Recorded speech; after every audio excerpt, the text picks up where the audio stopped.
Hi, good morning guys, thanks for joining me. Nice to be out in the woods. I've actually been housebound for the past week. We've had quite a little bit of bad weather here, loads of snow, loads of cold rain, freezing rain, that kind of thing. And what they've ended up doing was closing all the roads off just at the back of the trees there, so you couldn't get down into the woods. I've probably been out now around about 3 or 4 times just to get out into this camp here, just so I can shoot this video. So like I say now, it's just nice to be able to get out. So what we're going to do in today's video, I'm going to continue on just a little bit with the sharpening theme. For those of you which may have missed the other video which I did was about the sharpening kit, might be worth just having a quick look at that just in case I miss a few items off, a little bit of information, that kind of thing. So what I'm going to do is just show you the ways which I like to do it. I don't have any kind of mechanical sharpening devices. Everything that I've always done over the years has always been done by freehand. And in my opinion, it's probably the best way to learn how to sharpen. That way when, if you're out in the woods or perhaps wherever you may be and you haven't got a mechanical sharpening device, it just means that having the experience of sharpening freehand is going to make that job a lot easier. So when it comes to sharpening a knife, there's various different reasons why you may want to do it. If you're carving, you sometimes find that knife's slowing down, it's not taking as much wood off as you perhaps might want it to. It might be leaving feathered edges instead of a nice smooth cut. So again, that would indicate that knife would perhaps need a little bit of a sharpen. Another thing which you can actually do, you can just check it over, just looking at the blade itself. If there was a little bit of light just coming from behind, you'd actually see these light spots bouncing back. If there's a little bit of a nick or perhaps a chip or a flat spot, a roll, that kind of thing, you'd actually see that light just bouncing back. Or you could perhaps just use the torches as the kind of thing which I do in the house if I'm actually doing it, and just shine the torch just up the edge like so. And then if there's any light bouncing back off it, there'd be a little spot there that perhaps need a little bit of work doing to it. Or you could perhaps just give it the good old paper test and just see when it's actually snagging up. If it's not cutting freely all the way through the paper, you sometimes find that it snags in certain little areas, and when you do check them areas over, you may see there's a little bit of damage there, so that part there would actually need to be dealt with. But one thing I don't like to do is just deal with one area. I want to make sure that this edge is the same all the way through. So if it is that you've got a little bit of damage, perhaps just on the belly here or perhaps just near the tip, as long as it wasn't too deep, you could perhaps just take that out. But 9 times out of 10, I'd work the whole edge just to make sure that that profile is the same all the way around. But this knife at the moment isn't too bad. It's just sticking just in a couple of little places. Perhaps just on the belly, it's not as sharp as what I'd like it to be. So these are the kind of things which we're going to touch up and look at, and these are the kind of things which we're going to get sharpened now. So once it says that you've identified any work which needs to be done, perhaps you've got a bit of light bouncing back, there's a roll, a chip or whatever it may be, or perhaps just a knife in general, could just do with a quick sharpen. And the first thing which I'd always do is mark the bevel just by using a Sharpie. I do prefer the magnums over the small little Sharpies. Them finer nibs, they can be a bit of a pain when you're colouring them in. And I've also nearly cut a couple off. But with the larger ones here, usually just one sweep like this. And that'll cover the entire bevel for you. And like I say, a lot of people say that this is a beginner's way of sharpening knives, but in my opinion it just means you're not going to miss any areas off the blade, plus also it's going to indicate if you've got any dishes or problems with the stones itself.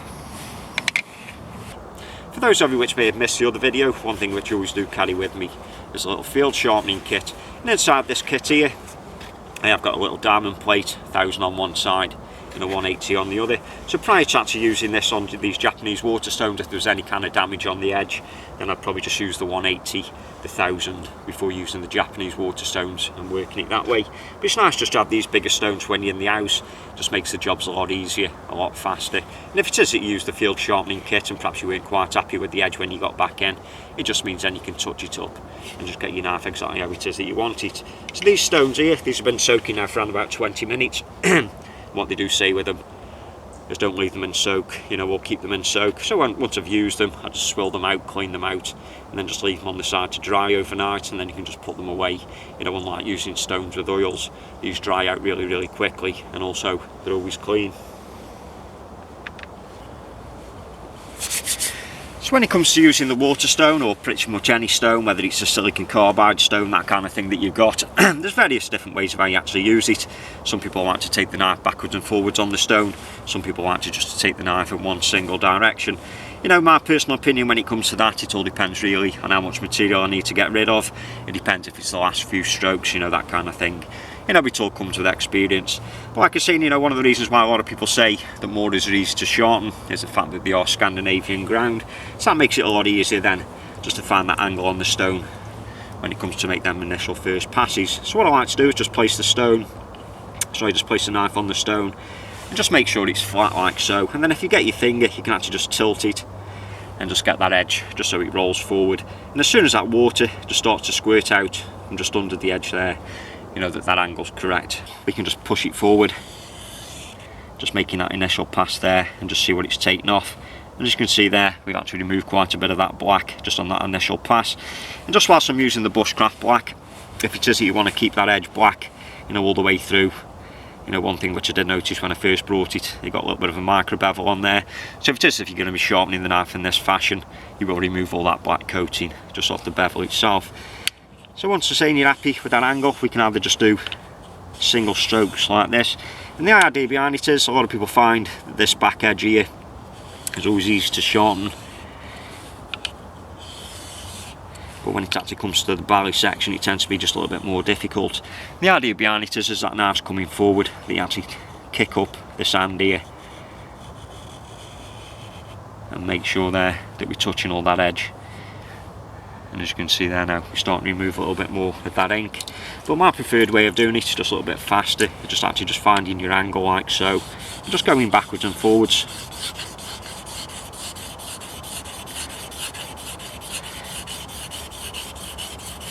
Just making sure that we're working all this edge.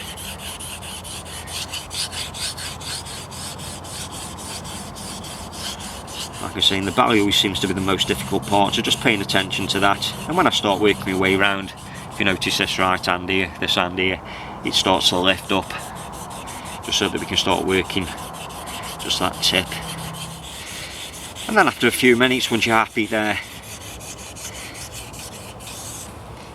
you remove that ink, we can then just reverse the process and just do the opposite side. But this time we're going to start drawing this knife towards us. And again, just making sure that we concentrate on this belly and also just on this tip, just by lifting up this right hand here.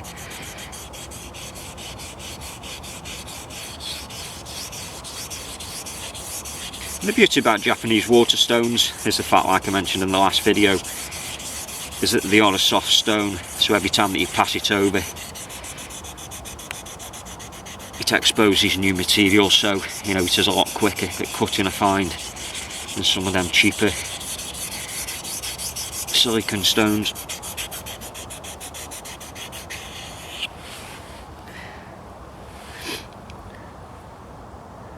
And as you can see there now, we've removed that ink pretty much on both sides, just a few little spots there. That's what I like to do. If I've got a spot here, I just like to indicate it just by using the back of my thumb just on the back side there, just show me where it is.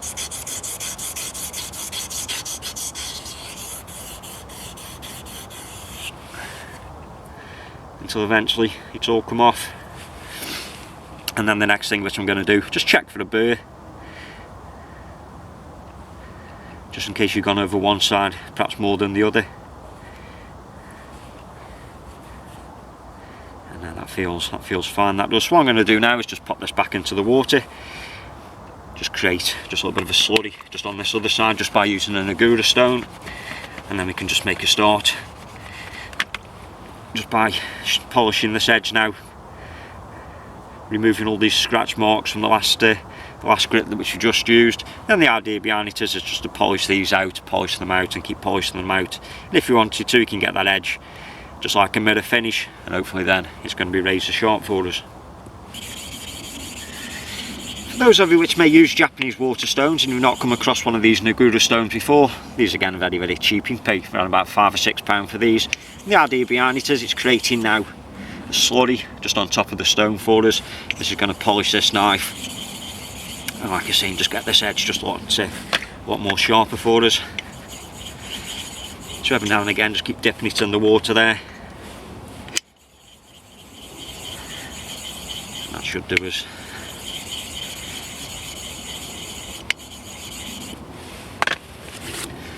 And exactly the same kind of process, just starting on one side, reversing it back onto the other. And if you wanted to, you could just dry this off and just reapply that ink there, just to make sure that you do exactly the same kind of procedures as what you did previously.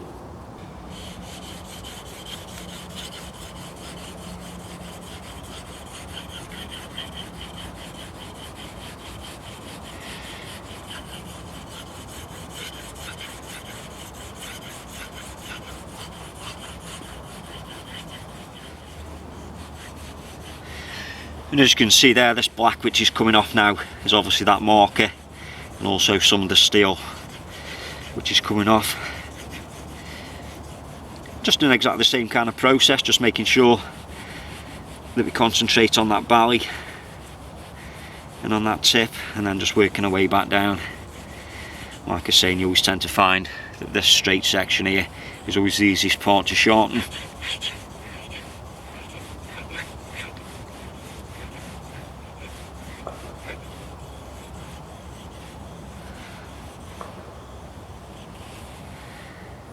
And as you can see now, that pen's gone from both sides. So what I like to do now,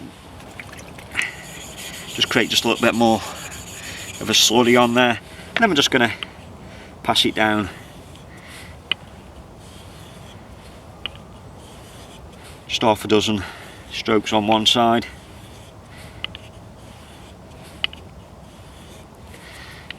And then just reversing that.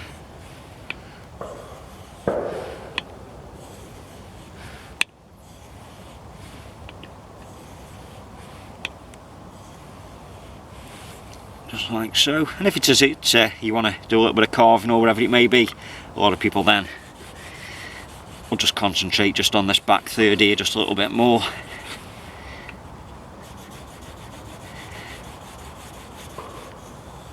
Just like so.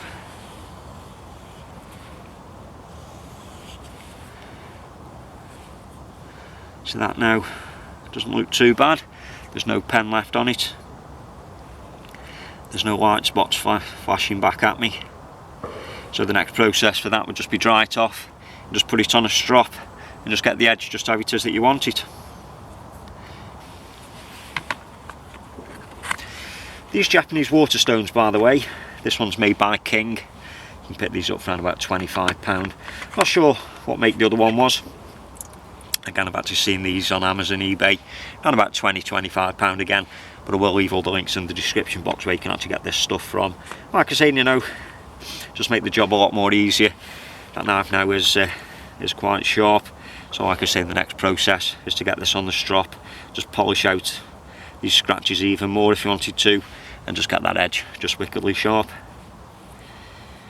So just before we put that other knife on the strop, the next thing I'd like to cover is just one of these little carving knives. Like I mentioned on the last video, what I do like to use on these is just bog standard wet and dry paper. Again, starting from anywhere from around about a 180 grit all the way up to around about a 2000. This one here is a 1200, so very, very fine. It's been used quite a bit, so it's obviously just a bit less than the 1200, like I said at the beginning. It does need a great deal of work to it. I could either just lay this just on the log, on a bench, wherever it may be, but these kind of things I just like to do just on my knee. And again, very similar kind of fashion, except with it being paper, just like you would do with the strop. And I'm going to go just in the one single direction, that's pushing away from me.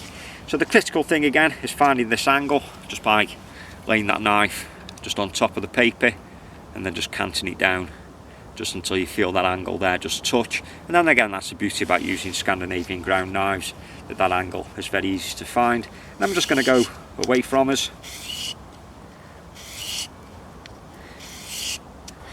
Counting the number of strokes this time, I'll probably do around about 15. But just always making sure that that angle is the same at all times.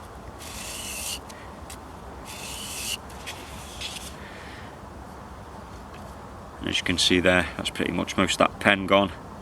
That's got a good burr just starting on the other side there.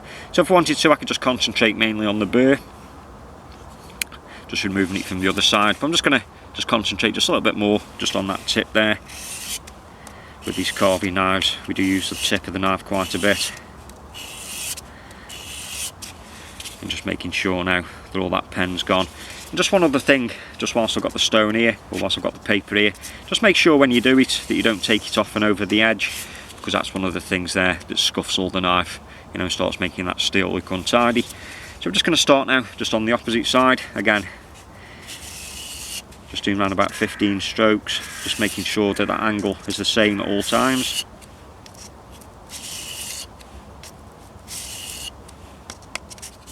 So when we've done the equal amount of strokes either side, I've tried about 15 on each side now, just checking that there's no burr.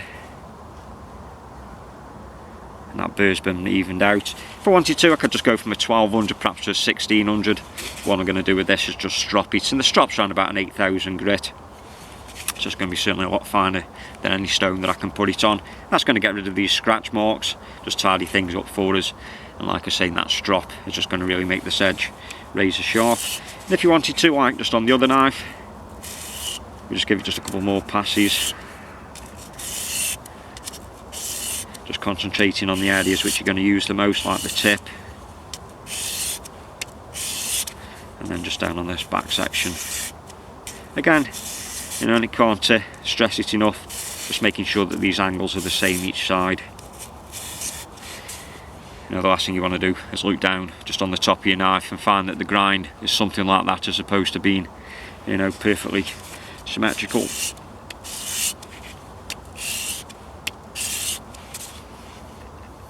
So once I'm happy with the edge, there's no light spots bouncing back, there's certainly no burr there. The next process for myself, like I say, is to put it on the strop. Now this strop here is a paddle strop, double-sided strop. I've actually shown a few of the various strops which I used in the last video. And like I mentioned, the compound which I use nowadays is either Tormek or Autosol, my two preferred compounds. But I still use things from time to time like the blue or the green. But you know, over the years I've been finding that these other products here are certainly a lot better. One of the questions which was asked in the last video was how do I clean my strops. It's very simple. I just get the back of a knife or just a steel rule, that kind of thing, and then I actually just scrape them down, just removing any old compound which may be in there. But that's the beauty about the Tormek, it just turns more into a powder than having that thick waxy residue in your strop. I'm using things like the blues and the greens, that kind of thing. And like I say, you know, these are my favourite compounds which I use nowadays.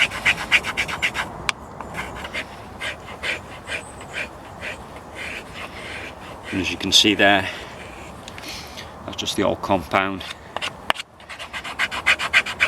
And you can just see just a little bit of the leather just starting to come through. And that's pretty much done for me. I don't want it to come all the way back to the leather. Then I'm just putting the Tormek on. I just like to just put just a couple little drops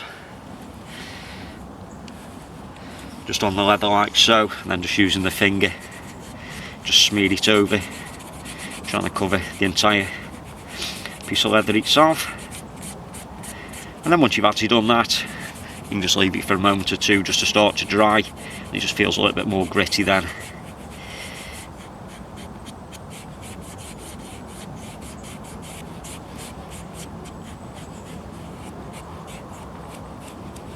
And then, like using the paper, it's a case of just making sure that you're pushing the knife away from the leather as opposed to cutting it into the leather, you know, like you would do if you're using some kind of waterstone. So what I'm going to do, I like to just put it onto my knee like so, just make it a nice flat surface. And then again, just laying it flat just on top, tilting the knife down so that that's the correct angle. Then we're just going to do exactly the same as what we did. Just making sure that we cover all the blade. With it being a small strop, just got to do it in small little sections, just taking my time. And the angle hasn't got to be as critical as what it would do if it was a stone, purely for the fact that that leather compresses and pretty much follows the shape of the bevel and the grind. And again, just counting, I'll probably do around about 50 on one side, and then swap it over and then start working on the other. And if you notice there now, you can see that strop just turning black just as that steel's being removed.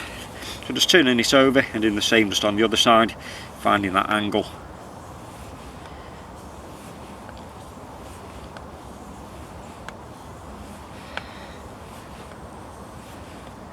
Just drawing it back towards you. You don't need a great deal of pressure.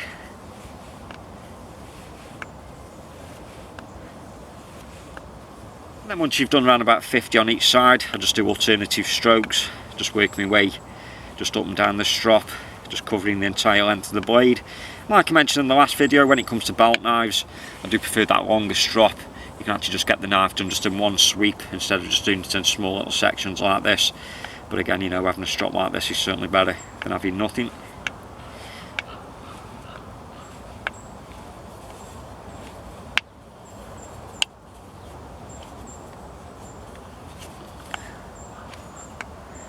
And once I'm happy with the result just on the air side, I'll just turn it over just onto the smoother side here. I'm not sure if this was pig skin or whatever, but you certainly feel this just grip the leather, and this really does finish that edge off.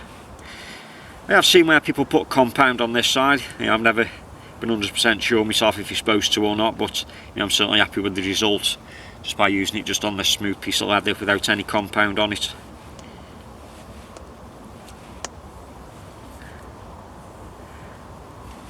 And then once you're happy, if I can just get the camera just to pick it up there, you can just see that that polished finish.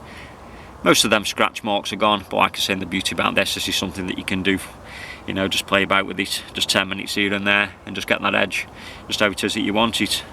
But just feeling that, that's wickedly sharp.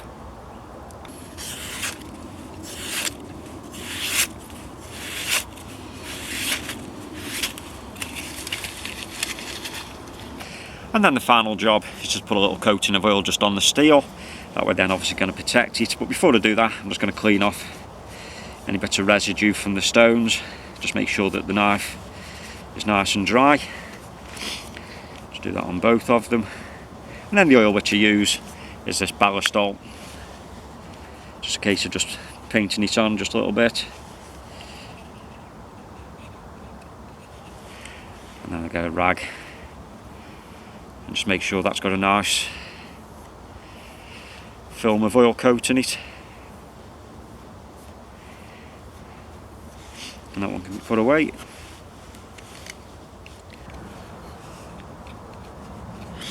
And for those of you which may have never seen this ballistol before, absolutely awesome oil. Pick this up from Amazon, eBay, them kind of places. Perfect for all sorts of knives, axes, firearms, wood, plastic, leather, and it's also food safe. So worth our little thing carrying. Just a quick smear over. And we know that these knives are protected now, the razor sharp, and they can be used as and when we need them.